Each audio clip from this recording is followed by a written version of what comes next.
their 48th anniversary of service to Jamaica and our children in particular, under the theme for the anniversary is Celebrating the Past, Shaping the Future.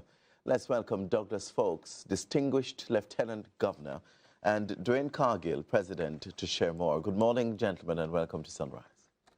Good morning. And thanks for the welcome. It is our pleasure. I'm sure that this opportunity will, hear you just summing up all the achievements of the last 28 years or so, 48 years, and what is next? How would you use your experiences in the past to shape the future of the movement? Let's start with you, Lieutenant Governor, Distinguished Lieutenant Governor Douglas Folks. Thank you. I was listening to your comments earlier when you used the word label, I think it was. Yes. And it occurred to me that while you defined label as being liable to change, that while much has changed in the society over the last 48 years, as far as Kiwanis is concerned, we have not changed in terms of our commitment to rendering altruistic service. We remain the same in that regard. But 48 years ago, we were talking about a completely different Jamaica when I joined Kiwanis. Yes. Just cast your mind back to the fact, for instance, that in 1974, and I think the Minister of Finance referred to this in some way yesterday. In 1974, the Jamaican dollar was 91 cents to the US dollar, as an example. Yes. In 1974, women were not allowed into Kiwanis membership. In 1974, there were only, when North St. Andrew was formed, there were only 3 clubs in the corporate area, and I include Port Royal in that, because then there was the Kingston Club, the Downtown Kingston Club, and the Eastern Kingston and Port Royal Club. And North St. Andrew was the 4th Kiwanis club in this area. At that time, there were only 11 clubs in Jamaica, 11 Kiwanis clubs. Today, the president can tell you how many exist. I've lost count. Yes. But so much has changed in the last 48 years. But in the process, during those years, the Kiwanis Club of North St. Andrew has rendered quite a bit of service. We have remained true to the motto, we build. The initial motto was we build. And today it is serving the children of the world. But over the years, there are a lot of physical structures around Kingston that the Kiwanis Club of North St. Andrew has built. There are a lot of lives we've built in the process of providing our service work to the children in the high schools, in the primary high schools and the universities. There are a lot of houses we've built. There are a lot of for indigent persons. At one point, for instance, we brought in ambulances, believe it or not, brought in ambulances from Canada and provided ambulances, just 2 mark you, but a lot of hospital supplies, surgical beds and so on, around the island, going as far as Lucy to make deliveries. So that I would say we have touched a lot of lives. It's difficult to quantify, but I would think many, many thousands of persons have benefited from the Kiwanis service. And the good thing about it is, and the reason why I'm still in Kiwanis, is that we have remained true to the cause. Initially, we started out with 36 members. And at one point, the membership of North St. Andrew rose to as many as, well, in excess of 300. I know it's a little less than that today. But it rose because others looking on saw that the men who joined, the men who started, initial members, were genuinely committed to providing altruistic service. And they saw the benefits which others were reaping from our involvement. Right. And I must tell you, by the way, that for me, one of the reasons why I've stayed around is that, when you provide service, sometimes you feel like you're getting more out of the provision of that service than the beneficiary. When you look in somebody's eyes and see the look of gratitude and happiness and joy and satisfaction, and you know that you have helped to change a life. It gives you a nice warm feeling.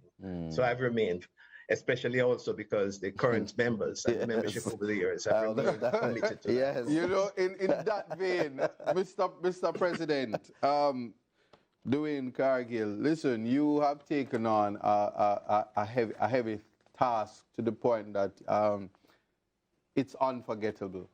So I'm going to ask you to speak on it. I'm going there because I don't want to miss this opportunity for you to speak on it. You are doing some work with the Matthews 2540 home, and I just want to know how is that going right now? It continues to go well. We are really getting some positive feedback from the young men. The last time we spoke, we were breaking through, certainly, through the psychological barriers. And certainly now we are much further ahead, and we are getting very great reception from the young men. It is a staple that we go there every other week, and they're expecting us to go there. We are now exposing them to other areas relating to life. We're talking to them now about careers, and we're getting them to start thinking about what it is that they will be doing after being institutionalized, moving into independent living, transitioning into being independent and being able to take care of their own needs. So we are still progressing. The task remains for us to be able to get them to the point of that, but I believe we are continuing, as DLG Doug has said, to have an impact and to continue to give altruistic service. I would say tomorrow on Saturday, some of the members will be taking the young men on a field trip to a farm, one of our members' farm in Manchester, just to expose them to other areas and to allow them to also socialize and know how it is to operate outside of institutional care and outside of state care. So we are progressing. Just this week also we had Cordell Green, the Executive Director of the Broadcasting Commission of Jamaica, along with representatives from the Child Protection and Family Service Agency that were there with us, engaging the young men about just lifting their hopes and letting them know that there are others that would have passed through these kinds of circumstances, and they have succeeded. And I think that really resonated with them, and I believe we are getting some real positive feedback, and the young men mindset are slowly but surely changing into being positive. I'm glad you said that, and I'm not cutting you, but I just wanted to put context, because these are young men who were born with HIV/AIDS, and the type of motivation and upliftment that your club is providing and exposing them to integrating into society and living with such a condition. I just wanted to put context on that and ask in terms of the mental aspect of it. Are they receptive and open to continue living and wanting to be productive members of society? Yes, they're open. Of course, when we spoke the last time, we were getting to a point where they were expecting and anticipating us coming every other week. So yes, they are open. They are very receptive now. I would say in January when we went there, there was this particular young man that he was always at the periphery. So there's a space that we normally would be in, and he would always be outside of that space. And then we brought some soldiers from the Jamaica Defense Force on one Saturday, just to do some grooming with the young men, gave them their haircut and shave and so forth. And he was the last one. In fact, when we went, he said he was not going to get his hair cut. But at the end, when we were finished, he came and said, yes, he's ready to get his hair cut. And then the following Monday that we went there, he was one of the first ones to be in the location, in the space, and he was no longer on the periphery outside, on the outskirts of the area that we were. He was right there sitting, and in fact, he was the most vocal on that day.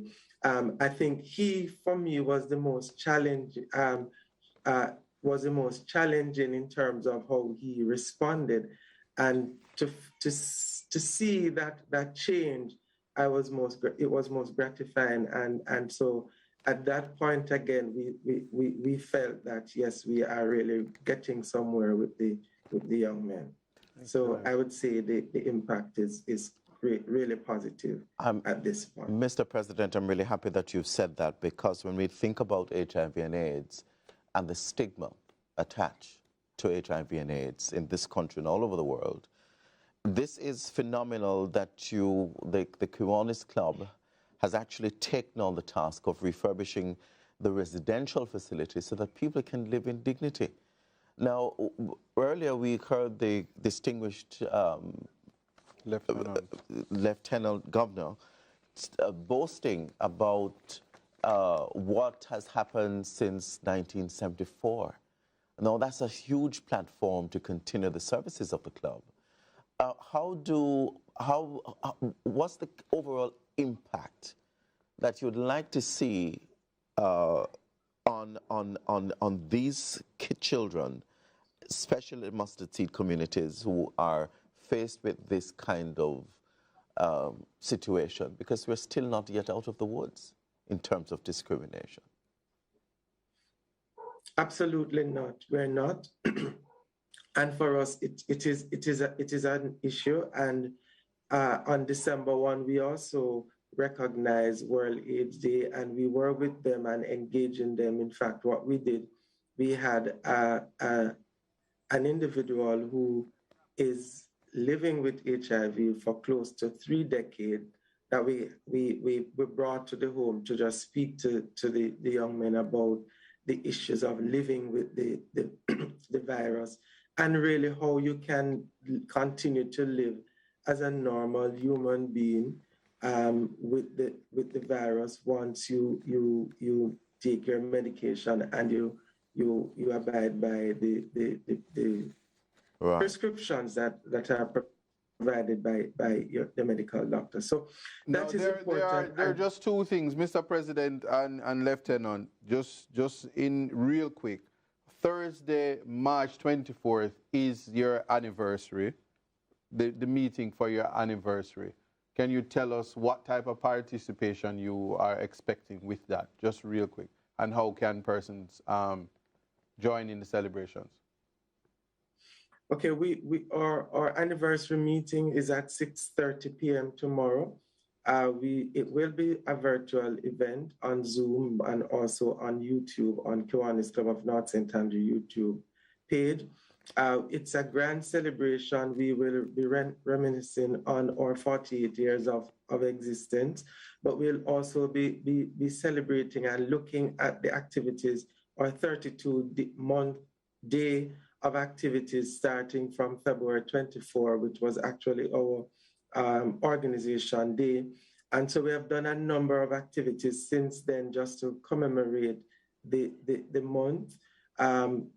We have refurbished a bathroom. All right, so we're going to have to take it there. So we're just going to ask that persons participate on the Zoom or find you guys on YouTube.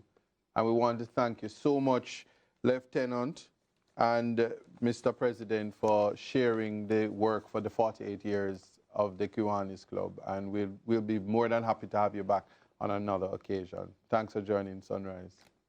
Thank you so much.